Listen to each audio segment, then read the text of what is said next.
Hello everybody, how are you all doing? Welcome back to Man City Unplugged, your very own Man City fan channel.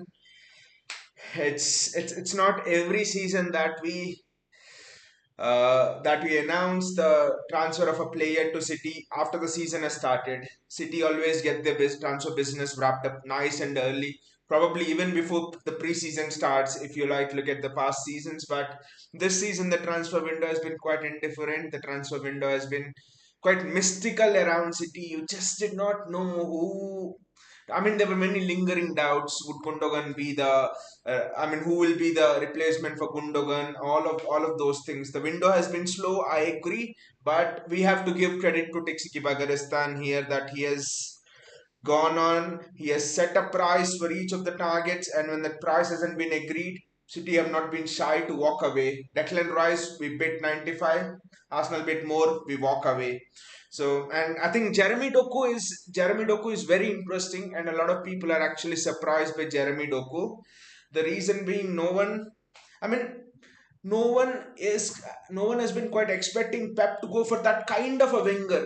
I mean, when was the last time after Raheem Sterling did you see that kind of a winger? 2 seasons back, right? After that, Pep has sort of switched to your Jack Grealish, your Bernardo Silvas, Riyad Mahrez is a possession-based winger. Cole Palmer is a possession-based winger. Sam Edozie, who was tried there 2 3 seasons ago, he was a possession-based winger, and we actually let Carlos Borges leave. I mean, Carlos Borges leaving, it actually sent out a message to many fans that City are again looking at a possession-based winger. People were saying Florian Wirtz can play off the left. Uh, Lucas Paqueta could play off the left. That's why Lucas Paqueta was also seen as a winger replacement for Mahrez. But Jeremy Doku has surprised a lot of people for me because it again signifies. See, this for me is again. When I was watching the Newcastle match, I was like, and also the Burnley match to an extent, I was like, wow, this is why Pep Guardiola is so ahead of all the other coaches. When all the other coaches are suddenly transforming to your possession based wingers, fullbacks tucking in. What does Pep Guardiola do? He removes fullbacks. He goes for a pacey winger. In Kyle Walker played on the wing, pacey, not a possession retaining winger. And now Jeremy Doku, what does Jeremy Doku signify? Jeremy Doku signifies that Pep is gonna play long ball football. I mean, this might actually sound like a bit stupid and stuff. You know, how many long passes did Ederson give in the Newcastle game? I should have actually got the stats up here, but Ederson put in 26 long balls in the Newcastle game. 26. Ederson put in 22 long balls in the Burnley game. Whereas in the last season, the average of Ederson putting in long balls has been 6 or 7 per game. So 26 long balls, 22 long balls. What does it signify? You've seen Kovacic break the lines. How did we score the first goal against Newcastle? Kovacic breaking the lines, forward and turning, found Alvarez in space, forward and turning, found Haaland in space many times, though Haaland didn't finish. Now, this is where Jeremy Doku comes into an equation. Now, you put Haaland up front, you put Jeremy Doku up front. Two people, and now Edison suddenly has two choices. He can go with that long ball to Doku, he can go with that long ball to Haaland. And what do the defenses do? The defenses can't press us high because Edison has that option. And there are two players, not just Haaland to deal with. There are two players, Doku and Haaland, which means you need at least two centre backs to occupy Haaland. I'm guessing you need at least one to occupy Doku. So suddenly at least 3 to 4 players are out of the game for the opposition, which means there is more space created in the midfield for your Kovacic, for your Rodri, for your Joshko Guardiol who comes in. This is gonna be direct, fast attacking football, guys. Pep has said goodbye. I mean, I know Jeremy Doku is a winger, but Jeremy Doku will not do that. Jeremy Doku will not stay high and wide and stuff. Pep has brought Jeremy Doku to play inside. You look at the strengths of Jeremy Doku here, and in that stat, dribbling is his biggest strength. And I'm convinced that Jeremy Doku will almost play in the role which Alvarez played, which is cut in from the right and dribble past your man, isolate the man 1v1, dribble past the man. That is what Jeremy Doku is brought in to do aggressively. I mean, this is just a wonderful transfer on so many aspects. It suddenly is a new system that Pep has brought into play here. New from all of the other coaches. I'm just wondering how will the other managers deal with this? Is Pep and Juan Malilo at their absolute best, because you play a box midfield. I was actually talking to a friend and he was telling uh, the box midfield hasn't been figured out. Why don't you still play in why don't you still play the box midfield? Well, Pep, I actually thought about it a lot, but I think the answer to that is Pep doesn't allow one thing to be figured out. His mind is so much focused towards discovering the next tactic that he feels bored if you play the same tactic season after season. He just goes for what, how, how can I refresh things for the players? That's something which is very interesting with the Doku transfer. Counting assists, but playing long balls means City's midfield should be aggressive at winning the second balls. Haaland can't always win the headers. That is true. That is true, Counting. But another thing is City's midfield. I think is you see the people in the midfield. There is Rodri. There is potentially Manuel Akanji or John Stones who can join into the midfield, or Josko Guardiola who can come into the midfield. I mean, City's midfield, City's team structure is actually bulky. It's not your old Pep Guardiola teams of your Barcelonas and Bayern Munich and City to an extent in the first part, that they're miniature in stature, low center of gravity. City have always been a master of winning those second balls. And I also don't think you need to have as much physicality to win the second balls. You just need to have your IQ, presence of mind to understand where the second ball goes and to win it. So and I think City will win the second balls, and even if City doesn't win the second balls, I actually think that there will be more space in the midfield anyhow, because the opponent now can't press higher. That is the main thing. That is the main strategy of bringing in Doku. The opponent just can't press higher. There'll be huge gaps in the midfield, which means that City will always overload the midfield. So when you have an overload in the midfield, I believe that it is much easier to win your second balls. You don't even need to be physically stronger. And and I think this will be effective against teams like your Arsenal. Community Shield, we were discussing Arsenal's press. How good is Arsenal's press? Arsenal's press is null and void here. What will Arsenal do with the press?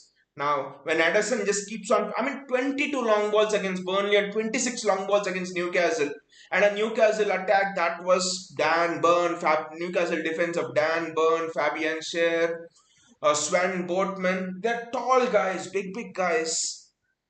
Counting assists, no matter what. It looks like Sean Dyche Burnley might actually do well with every team pressing, and kudos to Pep for figuring it out at least one season ahead of the other managers. Spot on, Gandinya, spot on. Your point is like really perfect, because football is such a cycle that it's people living this myth that this possession based beautiful football will always rule, or such a kind of style will always rule. But history has always told us, you go from Arrigo Sacchi's Milan in the 1990s up until almost 2000, and then what happened? Certain person like Jose Mourinho and other people have come and they have started to hit teams on the break. What happened to Pep Guardiola's Barcelona? Real Madrid, I think, destroyed them with the counter-attacking football. So I think this is, and I think you always have cycles where the game will go swing like a pendulum from counter-attacking football to possession-based football, and then someone will figure out another thing. It will switch back. It will switch back. So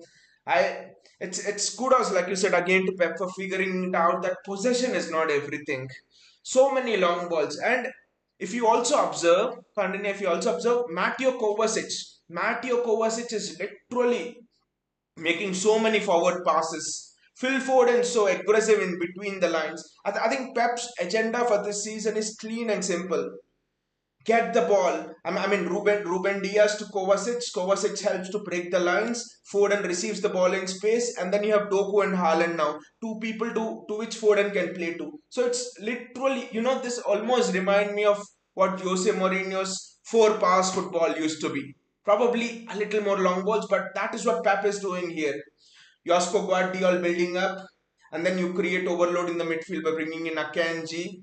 And then you have Kovacic to break the lines, and then you have Phil Foden who can receive the ball in half space, or Kevin De Bruyne when he comes back, play the ball forward straight. So within 4 passes, you're literally going through the opponent's midfield.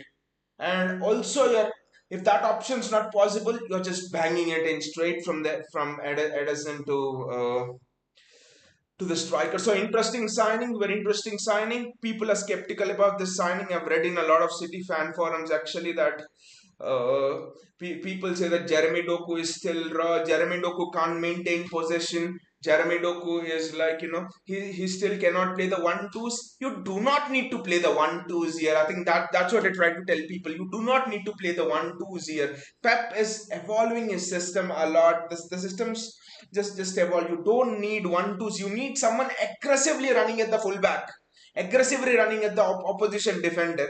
Haaland will aggressively run, Doku will aggressively run.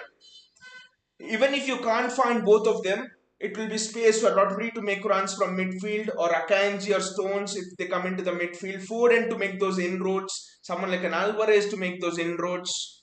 So it will be a complete new roller coaster of football. It could be a fascinating season of football, I would say. Coutinho says, I hope City had a pacey winger on the left as well. Want them to have the wingers running behind the defenders on both flanks. Just beat the shit out of those inverting fullbacks. I can actually sense the frustration in you, Coutinho, that you just, you're so frustrated with. Even I'm actually frustrated a bit with that slow nature of inverted fullbacks coming in, slowly progressing the ball. I think it's time that football gets to be bit more faster, bit more direct. I understand City played like that, Pep played like that, but now Pep has evolved and kudos to him. But Kandini, the thing is, I do not think it's possible to do that on both the flanks, because if you see Grealish against us against Newcastle, Grealish was not Grealish was not involved in the attacking phase as much. He was most of the time halfway there as a wing back. He defensive actions. He was tackling like he was a fullback. So I actually think Pep is having one winger to maintain possession and other to attack, to maintain the tempo, because Pep wants his teams to take the tempo. He does not want his teams to get on the counter attack time and time again. So get caught on the counter attack time and time again. So I think when Pep wants to maintain the tempo, he will play to the left side. Grealish, Rodri, Manuel Akanji, or Josko Guardiola on the left. And when you have to speed up the game, I think this is the route. Kovacic, Ford, and Doku. Kovacic, Ford, and Haaland. So I think that's the reason why Grealish is there. Because because again I get back to that Newcastle game which happened last season. Newcastle, City drew the game 3-3. City were 1-0 up. City went 3-1 down. We had to come back 3-3. And what happened in that game is Grealish was one winger and Foden was another winger, and both were aggressive. Both were just going at the fullbacks. And every time the ball got overturned, they were like 4v3s at the back, 5v4s at the back, and City got outrun on the counter. And since that match, Pep did not play Foden and Grealish, that sort of aggressive wingers together. Pep always preferred Bernardo, Grealish, Mahrez, and things like that. So I think Pep is a bit concerned about that overturn of possession.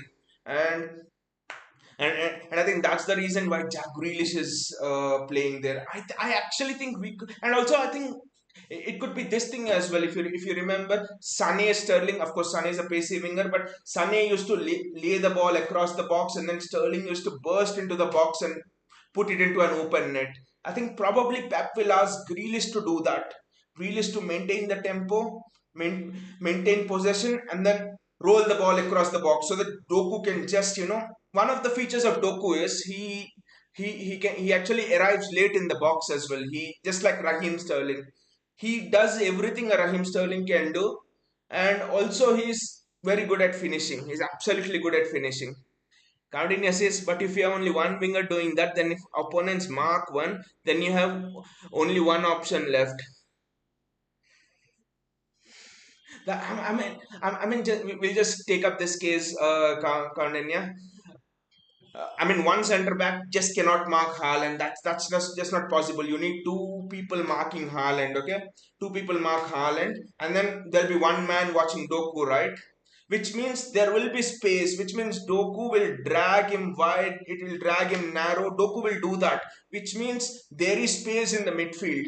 which means you can have your Kovacic, for example, make Foden making the run, Rodri making those runs, John Stones making those runs like we saw in the Champions League final against Inter Milan. So there will be spaces in. I mean the.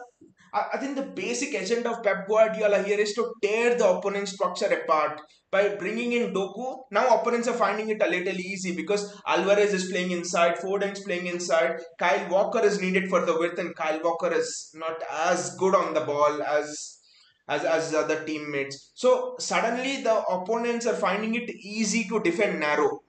Now, if you have a Jeremy Doku who can go wide with that potential burst of pace, can go inside, outside, and all, you have suddenly dragged the opponent's structure apart. There'll be gaps appearing, so midfield runners can come late on into the box. It will just be a nuisance for defenders, and this is particularly helpful against all the low block teams, especially because Doku with the space can just pull defenders apart. And I also feel that with a narrow block, with a narrow block, it's easier to mark Haaland, but with a narrow block, it's not easier to mark a Doku in a wide player. So, Football Grid says Doku is very similar to Liao, and I think his potential is far, far higher than Liao, I think, because he's just 21, and we saw how the magic Peppers actually worked with uh, Raheem Sterling. And Doku has everything Raheem Sterling has at 21 years. He's quicker than Sterling, and his finishing is top class, if you can see in the strengths. Counting assists because right now it's obvious that it's Grealish maintaining possession and Doku running behind. That's true, but I just don't think it's I just don't think it's feasible to have two fast and direct runners. I think that on either wings defensively it will just be too much workload. I think probably he can that's a good thing. Probably Pep can go with those two things like Sunny Sterling types. It could be someone pacey on the left and someone pacey on the right, and maybe Pep could trust Josko Guardiola from next season. But then I think if we have to go for a direct winger, I think Pep will go for someone like a Mitoma who probably can maintain the tempo, but who probably can also take players on and go inside. And I also think that we are not giving Jack Grealish a bit more credit here, because if you look at what Jack Grealish was doing towards, I mean, again go to that Newcastle match, Newcastle City 3-3. There, Jack Grealish was so aggressive. He was running at people. He maintained. Jack Grealish acceleration is underrated, but somehow Pep did not want Jack to play that way. So I think Jack Grealish, if given the license, can do that. He might not be pacey, but his acceleration from a standing position is very good. And Gary Neville once said the nightmare of a fullback is not a pacey winger running at you, but a winger who, from the starting position, can suddenly accelerate and go past you. I think Jack Grealish has that. It's just that Pep is not unleashing him, that's all. Pep wants someone to maintain the possession there. Pep wants someone to maintain the tempo. He does not want a ping pong game. Coutinho says, uh, football pitch true. What do you think? Should City sign one more pacey winger? At least for me, I don't think season, because it will be gung ho, and you do not win knockout matches by having. It's difficult. I know Madrid have done it in the past. Bale, Ronaldo, all of that. But I don't think City is that kind of a team, at least now. Football Critic says no, actually not, because I think Alvarez is enough for us because we have Palmer as well. And Doku can play on the left and right as well, by the way. So that's another interesting thing of Doku. He's just versatile. Doku can suddenly, exchange.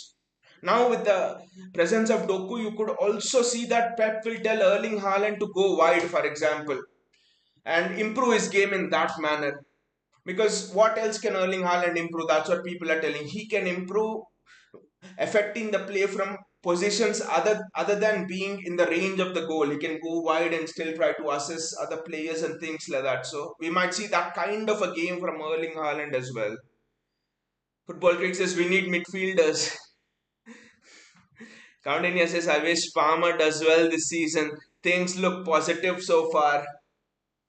Again, I'm happy that we have got Doku and Palmer will get time. But again, I think Palmer is there for certain games. Palmer The thing with Palmer is I don't think Palmer can give you that defensive work rate going back. I'm still not convinced with Palmer giving that defensive work rate going back. He has to still work on that. He has to still work on, not losing possession in interesting areas like he lost against Sevilla. The defensive work rate, there are areas in which Palmer has to work, and I think Pep Guardiola will look at opponents and give Palmer chances because Palmer is. I don't think Palmer is suited to an extremely low block opponent, especially the bottom teams. I think because they will just mark you narrow, and I think it's easier to mark Palmer. The reason it's easier to mark Palmer is he does not have the quick change of direction and pace. But against teams like, for example, not Newcastle, but other teams in the top 10, which are slightly open, teams like Brighton and stuff, I think Palmer, Arsenal, Brighton and stuff, I think Palmer will do well. Palmer will do very well. And I think Palmer has to learn that. Palmer has to learn that he does not have that change of pace and change of direction, which is essential when you face opponents in a narrow block. So I think he has to learn a few things there. Football critics no plus we have Oscar Bob as well. Oscar Bob will be it's difficult football critics. I actually think it's difficult for Oscar Bob to get because there's James McAtee as well, and I think it's not that easy for them to get chances. But again, Lucas Paqueta is someone I know the relegations on him, but I was a bit disappointed that we did not sign Lucas Paqueta. I mean, yesterday seeing against Chelsea, the defensive work rate Lucas Paqueta puts. I mean, a lot of people don't realize this stat, but Lucas Paqueta has, I mean, outside the defenders, just in terms of the midfielders, Lucas Paqueta is in the top 10 midfielders in terms of successful tackles made last season. I mean, he's far ahead of some CDMs as well, Lucas Paqueta. That's how much of a work rate Lucas Paqueta gets. I wanted to get Lucas Paqueta just because I wanted him to score a goal and dance in front of that Emirates crowd at Arsenal. I just wanted him to piss them off. That's one reason why I wanted Lucas Paqueta. Countainia says, what do you guys think of the defense? Laporte left and Cancelo is on the verge of leaving. What do you think of the bench strength with respect to defenders? That's a good question, Countainia. That's a very good question. Football Fix, you can join in as well to answer that question. For me, I think Cancelo isn't suited to this system, and Laporte, both Cancelo and Laporte are not suited to this system for different reasons. The reason being, Pep has played four centre backs at the back, right? What does that mean? Let us look at Cancelo's perspective now. Cancelo plays where usually left back Nathanake would play last season, right? So what the main role of Nathanake is to defend huge spaces at the back. Can Cancelo defend huge spaces at the back? He doesn't. And the second problem with Cancelo was last season, the first half of last season, a very important observation was Jack Grealish was out of form in the first half of last season as well. Everyone said Grealish out. Grealish's form began from the second half of last season. And if you can connect both, Cancelo used to occupy the spaces that Jack Grealish used to go into. And that's the reason why Grealish form was there. I don't know if I think I remember this scenario in terms of with Manchester United when all those years ago with Alexis Sanchez and Paul Pogba and they would occupy the same positions. It was the same problem with Cancelo and Grealish.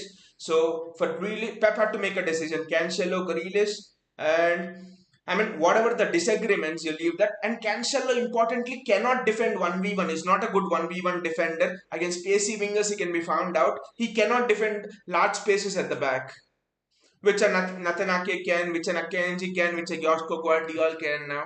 And with Aymeric Laporte as well. With Aymeric Laporte, I take you guys back to Spurs, Champions League quarter-final against Spurs. Champions League round of 16 against Spurs 2018-19 season when we had that heartbreak. Aymeric Laporte conceded two goals. Aymeric Laporte conceded two goals because he could not deal with Heung-min Son 1v1. Laporte is an excellent passer of the ball, is an excellent header of the ball, his positioning is excellent, but his weakness is 1v1 defending. Laporte cannot defend huge spaces again.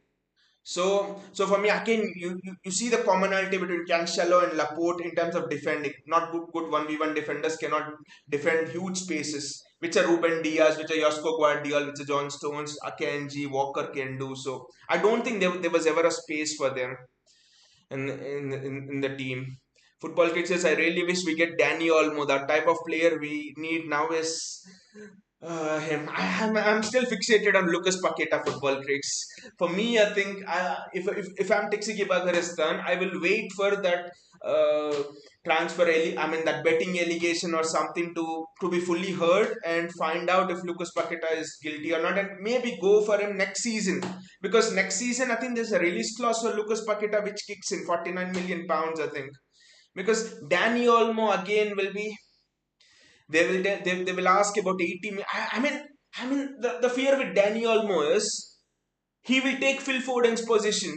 Danny Olmo plays exactly on the half turn. Danny Olmo plays exactly where Phil Foden plays. So with Danny Olmo, Phil Foden will again, Phil Foden's position will come under scrutiny. I don't think we need Danny Olmo, because what do you do with Danny Olmo when Kevin De Bruyne comes back? What do you do with Danny Olmo? And he's a right footer as well. So what do you do with Danny Olmo? You have Kevin De Bruyne, you have Phil Foden who wants to play centrally, and then you have Danny Olmo. So suddenly there'll be three players fighting for that one position. And I don't think Danny Olmo can play in the Kovacic role. Danny Olmo is not a ball carrier. Danny Olmo, if three players press him, you can dispossess him. So Danny Olmo is a pure number 10, pure half space player. I do not want Danny Olmo because he'll occupy Foden's positions. Football glitches, but it's more likely Florian Wirtz is the one who's gonna come. I think Florian Wirtz is gonna be the successor of Kevin De Bruyne, but the timing, again, I think it depends. I think because if Phil Foden can prove this season, by the way, Phil Foden was excellent against Newcastle. Uh, I in NBC podcast or something, I think one of the podcasters, they call Phil Foden the best player in the Premier League in terms of that half spaces, turning in the half spaces. So I think it depends. I think if you find that Phil Foden is can do that role, I think Phil Foden can be the successor of Kevin De Bruyne, and then probably you can. I mean, instead of Florian Wirtz, you can again go for a Paqueta kind of a player. There is someone called as Kakaret. He's from Lyon or someone. He has the profile of Lucas Paqueta. Football Critic says, plus I would love to have Frimpong back at the Etihad, but I think ideal Walker replacement is Dumfries, or I really hope we can get Hakimi. Uh, Football Critics, Frimpong, I think Frimpong is not good defensively to replace Kyle Walker. I think yes, he has the pace, and I know Frimpong is from our academy. Frimpong has told last week or the week before that he would love to come back. I think he was a captain of one of our youth teams as well from the academy and stuff. But I think Frimpong doesn't have the defensive qualities to, uh, suffice for Kyle Walker to replace Kyle Walker. Hakimi is an interesting thing again. I think Hakimi would be a dream here, because with Hakimi you get all of the pace which Walker has, and you get better delivery on the ball. The crossing and stuff of Hakimi is just fantastic. So Hakimi would be a dream signing, and and again with Denzel Dumfries, I'm actually not convinced with Denzel Dumfries again. He's a bit careless in possession. I think he's is not as I'm not convinced with Denzel Dumfries on the ball. I think Hakimi is the one. Hakimi is the one I would go for. I'm actually keeping an eye on Jan Kuto actually. I really hope his ability to make underlapping runs, his ability to go inside, outside, his pace, his Brazilian flair. He reminds me of Dani Alves. He reminds me of Cafu, the Brazilian Cafu. He reminds me of almost in certain ways of Roberto Carlos, Jan Kuto in the way he plays. So I hope Jan Kuto comes back next season. Football fixes plus one more thing, we might go after Leon winger Bradley Bracola. I think that, yes, you're right, it's Bradley Bracola. I think we did a show on Bradley Bracola as well. He's called as the right-footed Leroy Sané. And we were having a bit of banter as well that day on the show that I called him right-footed Leroy Sané. I don't think we're getting Bradley Bracola now, because Bradley Bracola is also someone who can play on the right. And Bradley Bracola, PSG by the way is leading the race for Bradley Bracola. His French, he wants to go to PSG. PSG are in advanced talks for Bradley Bracola. Chelsea were going for him, but PSG, I think Fabrizio Romano has told PSG is in for Bradley Bracola. I think for us the choice was between Bradley Bracola and Jeremy Doku. And I actually think Jeremy Doku went from Anderlecht to Rennes. So Pep Guardiola would have called up Vincent Kompany and he would have actually taken inputs from Vincent Kompany and I think Kevin De Bruyne's inputs. I think and we would have gone for Jeremy Doku. With Bradley Bracola, I think Bradley Bracola is slightly a bit more improved in terms of the end product than Jeremy Doku, but the potential of Jeremy Doku is higher than Bradley Bracola. Countainia says, maybe I'm wrong, but I always thought Florian Wirtz is someone more closer to KDB style than Danny Olmo. You're true. You're right, Countainia. You're right. Florian Wirtz is closer to KDB style, but Danny Olmo is also closer to KDB style. I mean, it's I mean, I think it depends on the way you look at it because KDB does two things very well, which makes him very unique. He plays those through balls. He excellent passer, excellent crosser, all of that. He plays those through balls from half spaces. But you know what else KDB does? KDB plays perfectly well as a second striker. Arsenal at the Etihad last season 4-1 was a perfect example. KDB plays that role as a second striker. His finishing is superb. The thing here is Florian Wirtz. I'm not sure if Florian Wirtz can play as a second striker like KDB almost always does most of the time, especially with Haaland second half of last season. So Florian Wirtz cannot do that thing. At least I'm not seeing him do that in whatever clips I've seen. And Danny Olmo does that. Danny Olmo does that better than anyone else. Playing a second striker to Erling Haaland and making those runs like KDB does. So I think in terms of giving through balls, Florian Wirtz is better than Danny Olmo. But in terms of playing a second striker, making those attacking runs, long range shots, I think they call Danny Olmo almost a second striker. To be fair, so the finishing of Danny Olmo is again superb. If you see Super Cup, he scored a hat trick against Bayern Munich. His finishing is like a Porsche. So I think there are two different attributes there. So that is what makes KDB special. That is why it's going to be difficult to find an exact replacement of KDB. For me, Florian Wirtz is almost like an expansive David Silva for me and an expansive playing David Silva. He takes lesser touches than David Silva and he plays more through balls. But I don't think his exact same to same style as a Kevin De Bruyne. Counting says if not now, at least after 2 to 3 years, City needs a replacement for KDB. I think next year, next year, Danny almost release clause of 48 million pounds clicks in. Lucas Paqueta's release clause of 48 million pounds kicks in. I think Florian Wirtz also has a release clause which kicks in around 55 million. I think next season. But I know this might be controversial. Again, a lot of people in the City community I've read in forums and stuff are not on board with this. For me, Lucas Paqueta is the best replacement of Kevin De Bruyne. I know you guys will not agree, but for me, Lucas Paqueta is the best replacement of Kevin De Bruyne because Lucas Paqueta can do both these things like I told he can play those through balls. In fact, 2 seasons back De Bruyne was second on the highest amount of chances created in Europe. Lucas Paqueta was first. Going to West Ham, he had to sacrifice his attacking thing, so I'm not going to judge him on the West Ham tenure. But Lucas Paqueta can play those through balls. He's one of the best at playing those through balls. It's a strength. And Lucas Paqueta can also make those second striker runs and just like KDB does. So Lucas Paqueta for me is the best replacement of Kevin De Bruyne. Betting allegations on everything on him, but I was very disappointed when that came because I really wanted us to sign Lucas Paqueta. Football Crick says, I really want Barella, a more defensive minded player like a proper Gundo replacement. I don't think Football Cricks we need a Gundo replacement because the entire style has changed. We suddenly do not need someone to make those late runs into the box because uh, because our style of play right now is Ruben Diaz to or Josko Guardiola to Kovacic to Foden to Haaland. So suddenly Pep Guardiola is making the ball move a lot more and not his players. It's not pass and move style of football right now. It's aggressive through ball, that kind of a football. pick out the runner, pick out the runner, that kind of a football from Pep Guardiola right now. So I do not think we need Gundo. And a lot of people telling, uh, how do we replace Gundo and stuff. For me, I think Kovacic has different attitudes, and people comparing Gundo to Kovacic. I think Kovacic has different attributes when compared to Gundo. Kovacic can take out the ball from between three players, which a Gundogan can't.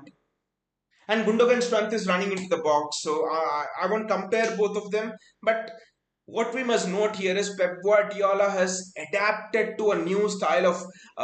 He has adapted to Kovacic's strengths, and that is, I won't say the system is around Kovacic, but but you see the kind of players we have bought in. It almost seems Pep has been planning this ahead. Josko Guardiola, the best defender in Europe, and which means the best defender in the world at breaking the lines. Mateo Kovacic, one of the best midfielders at breaking the lines. Phil Foden, one of the best players in terms of half spaces. So certainly you see the players which Pep has bought in. People who are Edison, one of the best in playing through balls. So John Stones, one of the best in playing through balls. So I think if you can see the kind of players Pep is bringing in, I never think that Pep was looking at replacing Gundogan. Instead, he was looking at bringing about another style of play which is more direct. Football critics, it's gonna be hard, but can we make a move or attempt to make one Madrid for Camavinga or Valverde? Football critics, I think we need a cover for Rodri right now, because if Rodri breaks down, the entire system's gone. I mean, Kovacic can do it. I know, but I hope I'm not jinxed it. But I think we need someone to replace. I mean, someone to cover for Rodri. And I think that is the reason. Again, I go back to this. Paqueta was the one who could have covered for Rodri as well. He has played in those positions for West Ham. So with Paqueta, you're suddenly getting a player who can hold a midfield by himself. Of course, Kovacic will be there beside him. I mean, he has defensive attributes, has the physicality to play in that role, Rodri role, at least for a while if something happens to him.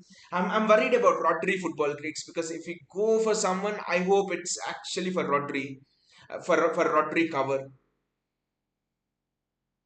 Football Kit says, for me, the only KDB replacement I find is Odegaard and no one else. No, Football Kicks, never going to do business with Arsenal. We do not want their players. We do not want their players. But for me personally, I thought it was Paqueta. Paqueta for me, was the replacement for KDB, a perfect replacement for KDB. No wonder Pep and City were ready to bid 85 million pounds for Lucas Paqueta. Football gets a Sal Phillips to Liverpool and get Chouamini from Madrid. Again, football gets you're looking at the strengths of Calvin Phillips. The strength of they call Calvin Phillips the Yorkshire Perlo. The strength of Calvin Phillips is those balls over the top. The way he puts those balls over the top, he can put those balls over the top on a dime. His switch of play, everything is excellent. I really hope Calvin Phillips settles down, because Calvin Phillips is just gonna have fun with Erling Haaland and Jeremy Doku and everyone else running in front of him. So I just hope Calvin Phillips sorts his shit out, because Calvin Phillips with his long range passing is just gonna be almost impossible to deal with for the opponents. I mean, I just wanted to show you this clip. It's not really transfer or something, but this was a clip against Newcastle. So I mean, I found this clip very interesting. It is Josko Guardiola, and I think you guys remember the clip. Rodri gave the ball away, and if you look in the clip, it's a 3v1 for Josko Guardiola. This is an impossible situation, and for people who are telling, a lot of media pundits as well, who are telling, why did City pay 100 million for Josko Guardiola? This clip shows you, this clip highlights you why City paid 100 million. This clip tells you the entire story. Let's go through it. Rodri gives the ball away, and if you can see, there are three people, and Callum Wilson has the ball. Josko Guardiola is facing him. So essentially, it's a 3v1. So essentially, it's a 3v1 at the back for Josko Guardiola. A pretty much impossible situation for any defender to deal with. What does Josko Guardiola do? If you look at his body position carefully in the clip, his body position is lent towards the right, because he observes Ruben Diaz coming in from the left to cover. So he can, in any situation, he cannot allow Callum Wilson to go to the right. So his body position is towards the right, and Callum Wilson thinks have trapped. Callum Wilson thinks, yes, I will go on the other side because his body position is towards the right, and that's the trap. Once Callum Wilson decides to go to the left, Guardiola suddenly changes his body position and puts a tackle, and Ruben Diaz is there to cover, and the passing option for Callum Wilson is gone. I was like, my God, in real time, what a football IQ there. What a football IQ there from Josko Guardiola. This is just wonderful. This clip just made my entire weekend. So anyway, guys, thanks a lot for all of these wonderful comments. Comments. Thanks a lot for joining me. It was wonderful as always chatting with you guys, and thanks a lot, Countany and Football Tweaks, for joining the conversation. It was wonderful as always to have these interesting conversations with you. And let's see how this transfer works out. And let's see if we sign someone else. I really think we might sign someone else before the window ends. But honestly, I would want Lucas Paqueta. I would want to wait and then see what happens with the Paqueta situation. Counting says, in hindsight, do you regret selling someone like Sane? He's going to his prime now, and with City signing Doku, life has taken full circle for Pep at City with respect to wingers. But counting that I mean the Sane transfer is what I say is German stubbornness because City never wanted to sell Leroy Sane. In fact, Pep was so adamant. He played him in a Community Shield match, and Sané got an ACL and or a knee injury, and Sané had to wait an entire year for Bayern to sign him. Pep never wanted Sané to go, but Bayern Munich coming, Sané being German, Bayern Munich were utilizing all of their sentiment or all of those kind of a tactics, and they took Sané away. City never wanted to sell Sané because Sané was the second player, I think, which Pep bought into the team after Gundogan, second or third player. So Pep really earmarked Leroy Sané, and the Centurion season with Leroy Sané is still. I know we won the treble, we won the Champions League, we won three in a row, but still for me one of the seasons that is close to my heart is Centurion season. David Silva, Kevin De Bruyne. You have Leroy Sané running from one wing, and you have Raheem Sterling running from one wing, and Silva feeding the through ball to Sané. Sané with his pace, no one could catch him, crossing the ball to Sterling. Sterling open goal. I mean, you live for those those kind of moments. That season was special for me. So Sane is close to my heart. But the interesting thing, Gandanya, about Leroy Sane is his wife still lives in Manchester. She still loves in England. Sorry, lives in England. Sane comes a lot to England to actually see her. So the family had no problem actually living in England, living in UK, living in Manchester. It was Sonny who made the decision, and Pep did not want him to go. It was Sonny who made the decision due to that German pull or something. And and another thing is, I do not think it has worked out for Sonny as much as he would have hoped to at Bayern Munich. With Bayern Munich, I always think it's a club. There are politics inside the club, and Sadio Mane is an example. Not one complaint of Sadio Mane at Liverpool. He was a thorough professional, and suddenly he goes to Bayern and things come. The first year of Leroy Sané at Bayern could not integrate well. It took him 1 or 2 years. If he would have been at City, Leroy Sané, Pep Guardiola would have just transformed him into one of the best. I think Leroy Sané would have been at the level of Vinicius Junior. Leroy Sané is coming into his prime, you're right, but Leroy Sané already with Pep Guardiola would have been at the level of Vinicius Junior. What does Leroy Sané not have which Vinicius Junior has? Tell me. Everything, right? In fact, Leroy Sané is better on the ball technically than Vinicius Junior. His ability to go left, right, his balance, it almost reminds you of Ryan Giggs the way he runs. And by the way, an interesting stat about Jeremy Doku is Jeremy Doku has completed the highest dribbles after Lionel Messi and Vinicius Junior in the entire of Europe last season. That's another very interesting stat. I think Pep Guardiola can make Jeremy Doku into a level of winger which Vinicius Junior is, but if Sané would have stayed, I mean, you look at how much Sterling has improved under Pep Guardiola. If Sterling could go to that level, what level can Sané go to? Who has had finishing, that power, that pace, free kick taking ability, defensive? He could go back in defensive runs. He could track back. Sané had everything, and Sterling was half the player. And look at how Sterling strived. So, I mean, it is always a thing of what could have been with Leroy Sané for me.